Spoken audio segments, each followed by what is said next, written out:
जय हिंद। मैं sub inspector Sanjeet Kumar 2019 batch. आज से आप लोगों को पता है 1275 जो सब इंस्पेक्टर पोस्ट की वैकेंसी आई है उसमें आप लोग आवेदन कर सकते हैं। तो जो भी भाई हैं उनको सबसे पहले बधाई कि आप लोगों के समय पे एक वैकेंसी पे वैकेंसी आया जा रहा है, मौका मिल रहा है। कुछ लोग ऐसे थे जो हमारे बैच में सेलेक्ट नहीं हुए थे 19 बैच में, वो लोग दोबारा 2020 बैच में आए। अब वैसे लोगों को भी फिर से मौका मिलेगा जो 20 बैच में सेलेक्ट नहीं हुए। वो अभी जो वैकेंसी आ रही है 1275, सबसे अच्छी बात है कि इस वैकेंसी में सिर्फ एक ही पोस्ट के लिए आया है, सब इंस्पेक्टर पोस्ट ही है। इससे पहले जो भी आया था वैकेंसी उसमें सर्जेंट थी और एएसजे भी थे हमारे वाला में।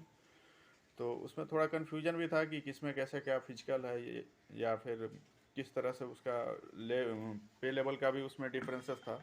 इसमें कुछ ऐसा है नहीं, वैकेंसी थोड़ा कम है, 1275 है, लेकिन फिर भी अगर देखा जाए तो जॉब है कहाँ, जो आया है वो काफ़ी है। दो चीज़ों का ध्यान दीजिएगा इसमें भरते समय। पहली चीज़ कि आपकी जो भी कास्ट है उसका सर्टिफिकेट जो है वो आप प्रिपेयर कर लीजिएगा। और ओबीसी में है तो आप ओबीसी का सर्टिफिकेट आपके पास होना चाहिए। नहीं है तो आप अभी से अप्लाई कर दें, उसके बाद ही फॉर्म भरें। इससे होता क्या है कि डॉक्यूमेंट वेरिफिकेशन आपका फर्स्ट जो होता है, डॉक्यूमेंट वेरिफिकेशन वो रनिंग का टाइम होता है जिस दिन फिजिकल होता है, और वहाँ पे उसको मांग होता है। अगर आपका कास्ट में किसी भी तरह का दिक्कत हुआ, आप पता चला कि आप ओबीसी में हैं और ईबीसी में अप्लाई कर दिए हैं, या आपके पास ओबीसी का सर्टिफिकेट नहीं है, तो वहाँ कोई कंप्रोमाइज़ नहीं होता है आपका। आप ये भूल जाइए कि आपका अगर ऐसा नहीं है तो आपको जनरल में रिजल्ट बन जाएगा, नंबर रहते हुए भी आपको डिसक्वालीफाइड कर दिया जाएगा। ये सबसे पहला चीज़ है, इसको थोड़ा ध्यान से देखिएगा।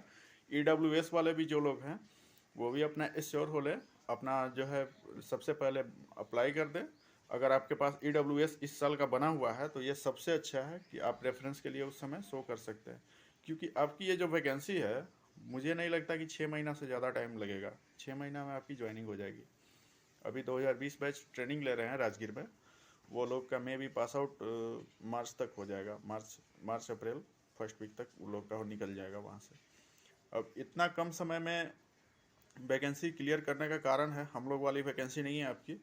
अभी चुनाव है अगला साल, तो इसको देखते हुए पुलिस की वैकेंसी ऐसे भी बिहार में रुकती नहीं है जब तक कि कोर्ट केस ना हो। अगर ऐसा होता है तभी दिक्कत होता है, जैसे हम लोग की वैकेंसी में हुई थी। तो जिस भी कास्ट से आप भर रहे हैं, जिस भी सेक्शन से आप भर रहे हैं, उस चीज़ को थोड़ा ध्यान से आप देख लीजिएगा। जनरल से हैं तो ठीक है, नहीं तो अगर आप अप्लाई करते हैं अदर ओबीसी है, ईबीसी है, तो इन सब चीज़ों को इंश्योर हो लीजिएगा, क्योंकि वहाँ पे कोई कंपनसेशन आपके साथ नहीं करेगा। आप अगर गलत हुए तो डिसक्वालीफाइड सीधे आपको ग्राउंड से लौटा दिया जाएगा एट द टाइम इवनिंग। वहाँ पूरा फिजिकल हो जाता है प्रक्रिया, उसके बाद आपका चेक होता है डॉक्यूमेंट। हम लोग में भी ऐसा हुआ था, केस मिला था जिनको वापस कर दिया गया था। सेकेंड चीज़ आप देखिएगा कि इसमें जो डायमेंशंस दिया है हाइट की, इस चीज़ को सबसे ज़्यादा प्रायोरिटी दीजिएगा। अगर मेल है तो 165 सेंटीमीटर है तो आपका होना चाहिए, गर्ल्स है तो 155 से शायद 160 कर दिया है। तो इस चीज़ को आप ध्यान दीजिएगा, क्योंकि वहाँ पे नैनो में आपका मेजर होता है। आप कहीं पे अगर रनिंग करते हैं तो वहाँ आपको जो है इंची टिप से नापा जाता है, और इंची टिप में क्या होता है कि आप अगर बॉडी में थोड़ा सिंक कर लेते हैं तो आपका कद कम हो जाता है, थोड़ा सा ऐसे हो जाते हैं टाइट तो 1-2 सेंटीमीटर भाग जाता है। वहाँ ऐसा कुछ नहीं चलेगा, वहाँ आपका सेंसर्स वाला मशीन होता है, आपका पैर नहीं उठा सकते हैं वहाँ। और वहाँ 165 से अगर नैनो में भी आपका कम रहा भाई हाइट, तो डिसक्वालीफाइड। हाइट में कोई वहाँ कंप्रोमाइज़ नहीं करता। मेरे साथ फिजिकल करने वाले पटना में कुछ लड़के हाइट की वजह से हट गए थे, और ये सबसे बुरा वक्त होता है कि आप इतना मेहनत करके एट द एंड पहुंच रहे हैं वहाँ पे, पीटी क्वालिफाई किए, मेंस क्वालिफाई किए और फिजिकल के भी क्वालिफाई कर लिए, उसके बाद क्या प्रक्रिया होता है हाइट मेजरमेंट, और वहाँ पे जा कर के आपको अगर इस वजह से हटा दिया जाता है तो ये सबसे बड़ा दुखद पल होता है। बहुत डिसअपॉइंट हो जाते हैं लोग। हमारे साथी कुछ थे, 2-3 लोग जिनका ऐसा हुआ था। तो इसमें आपको फिर अगला बार भी मौका कभी नहीं मौका मिलेगा, इसलिए आपको ये फॉर्म भरना ही नहीं चाहिए अगर हाइट आपका सही नहीं है तो। दो चीज़ें करें, तैयारी ज़ोर शोर से करें, आपके पास समय नहीं है। तैयारी का जैसा होगा आगे हम चल करके वीडियो बनाएंगे। हाँ, एक चीज़ कहेंगे, आप अपना सेल्फ स्टडी पे भरोसा रखिए, इधर उधर बहकावे में मत आइए। ऐसे बहुत काल हम देख रहे हैं कि टेलीग्राम पे ऐसे चैनल हैं जो हमारे बैच के हैं, चाहे बाद वाला भी बैच के देख रहे हैं, सब लड़के बना करके ग्रुप बनाए हुए हैं, 25 रुपया दो, 50 रुपया दो, इससे जुड़ो, ऐसे पढ़ो।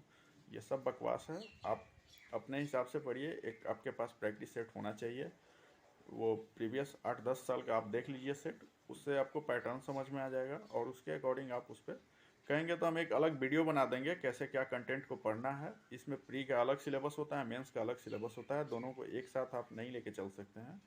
करेंट अफेयर का बहुत बड़ा सेक्शन होता है जो प्री में आपको कहाँ से कहाँ पहुँचा देता है और वो बहुत इम्पोर्टेंट होता है। तो फिलहाल आप सही से फॉर्म फिल करिए, आज से फॉर्म भरा जा रहा है, आप भरिए। और दो चीज़ों का ध्यान रखिए, एक तो आपका सेक्शन जिससे आप बिलोंग करते हैं कौन सा कास्ट है, एंड सेकंड आपका हाइट मेजरमेंट होना चाहिए, हाइट आपका सही होना चाहिए ताकि आप फिजिकल के बाद आपको आउटपुट मिल सके। जय हिंद।